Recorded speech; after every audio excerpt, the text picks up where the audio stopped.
There's the capture, but there's then also the last mile of the attendee. So, one of the things that we find is like with the proliferation of tools, access to the content is hard. So, whether it's a Zoom and you have to get the right Zoom link or a meeting invite, while we think as technologists this is simple, to people like my mother, this is really complicated. So, making it really easy for them to actually be a part and access the content, and then also with the quality of that content, because as we know, people's homes and networks are atrocious. So, having it so that there is like a graceful degradation of quality so that they can still participate even when there's, increased latency. Things like that just to keep in mind where, there are a lot of factors now that are not really in our control that used to be. And yeah, I'll just add to that from the technology perspective. You're absolutely right. The network is everything. It's never the network, but it's always the network. So that's absolutely critical. One part of that, by the way, is adjusting for how people turn up. Everyone can shuffle into a physical room together, and that's not really a problem. Your gating factor is literally the width of the door and how many seats you've got in the room, right? But on a network stream, we're facing problems about what we call the thundering herd. When we have a live event about to start, all of a sudden, literally 20, 30, 40,000 people trying to get on. And of course, that just creates like infinite contention. Anytime any one person tries to get on, another person gets kicked off. They try and get on, another person gets. So we're staggering this. It's a matter of milliseconds the way we stagger entry into our lobby. But if everyone comes in all at once, that thundering herd will absolutely crush you.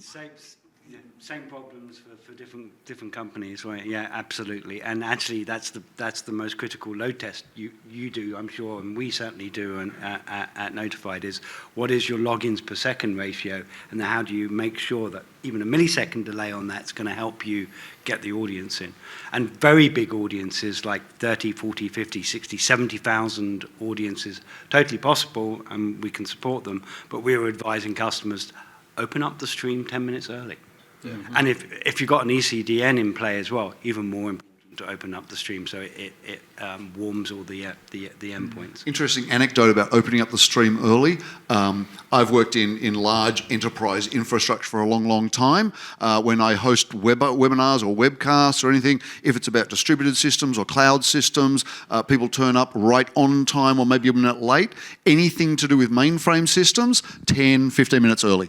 All the time. I don't know what it is, but they want to get there early. And just quickly, I would add that redundancy becomes super critical in hybrid events, right? If our projector goes out right now, we're not showing slides, we can continue to have this conversation. We're in a small enough room that I could certainly yell loud enough that you can hear me at the back, but you can't have that continuity with your remote audience unless you have redundancy. So, backup encoders is something we work with, automatic failover between encoders. The quality aspect, having the transcoding and backup transcoding.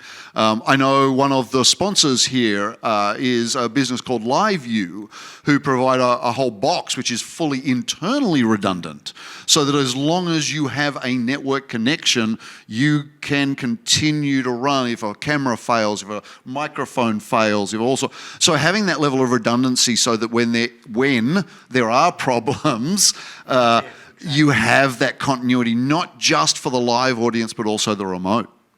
Yeah, and just to dovetail on what you said about opening up your stream early, I go back to the production value and having pre-show content that encourages people to join even 5 minutes early. So now that thundering herd is showing up over the course of 5 minutes as opposed to everybody clicking right at the top of the hour. And run it in the screen in the room too, right? Yes. So you've got continuity there as well. And it's so interesting that that's a parallel with the broader live events and live streaming discussions that we have here at Streaming Media as well. When events fail, like if we think about the high-profile boxing matches over the last 5 or 6 years that have failed, it's not the video that fails, it's the authentication, it's the payments, right? It's getting everyone into the room that causes the